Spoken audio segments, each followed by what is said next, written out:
Amen. Ang isi-share ko po ay, why does God allows storms in our lives? Bakit nga po tayo pinahintulutan ng Diyos ang bagyo sa ating buhay?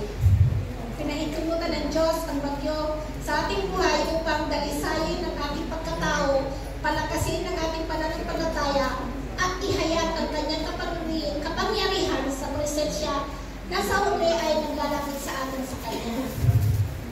Ang sabi po sa Isaiah 41:13, ako si Yahweh na yung Diyos ang nagpapalakas sa iyo. Ako ang nagsasabi, huwag kayong matakot at tutulungan ko kayo. Amen.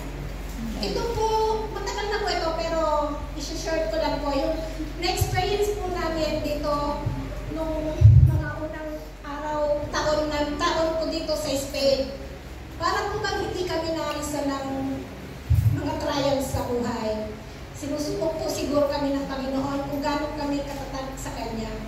Minsan nga po, kinausap ko ang Panginoon na bakit, every Sunday nag-church ako, bakit hindi kami nauusan ng problema? Maraming problema ang dumaranas sa buhay namin, pero napagtagumpayan po namin lahat. Amen.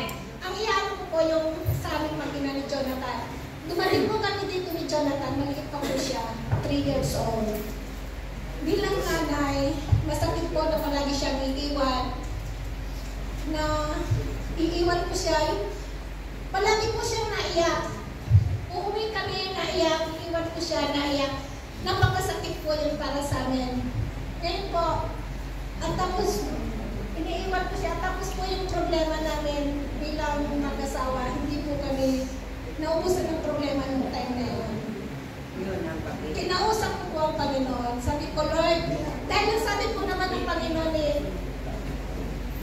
ako si Yahweh na yung Diyos ang magpapalakas sa iyo. Ako ang magsasabi, huwag kang matakot, tutulungan ko kayo. Yun po ba yung nagsabi nga na, imbis po tayo magsabi sa iba, sa Panginoon po tayo magsabi. Kausapin po natin ng Panginoon kung ano yung nasa sa puso natin. Dahil po pag may problema ako, ang ate ko ay sinasabihan ko. Ang sagot ng ate ko, walang ibang may gusto, ikaw.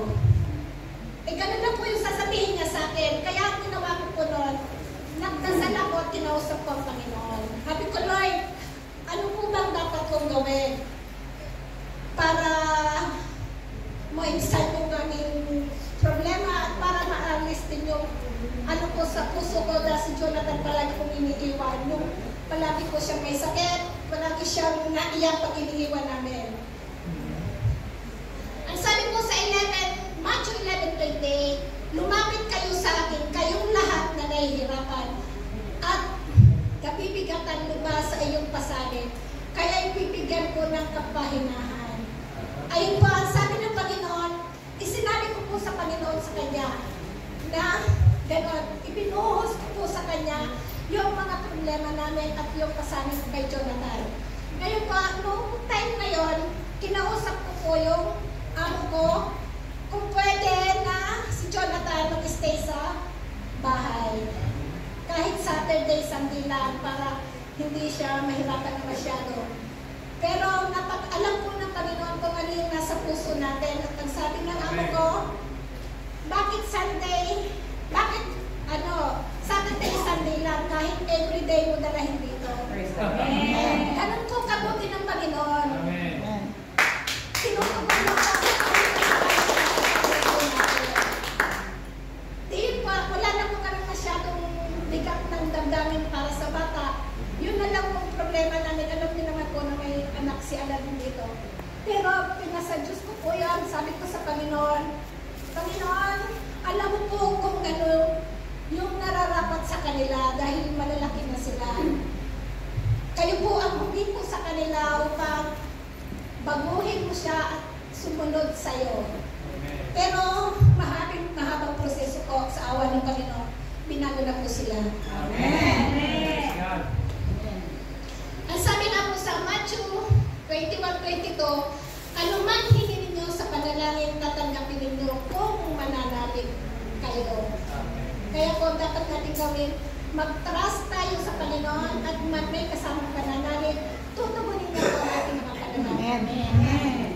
Gumagamit ang Diyos ng bagyo sa ating buhay para maging mature tayo, para palakasin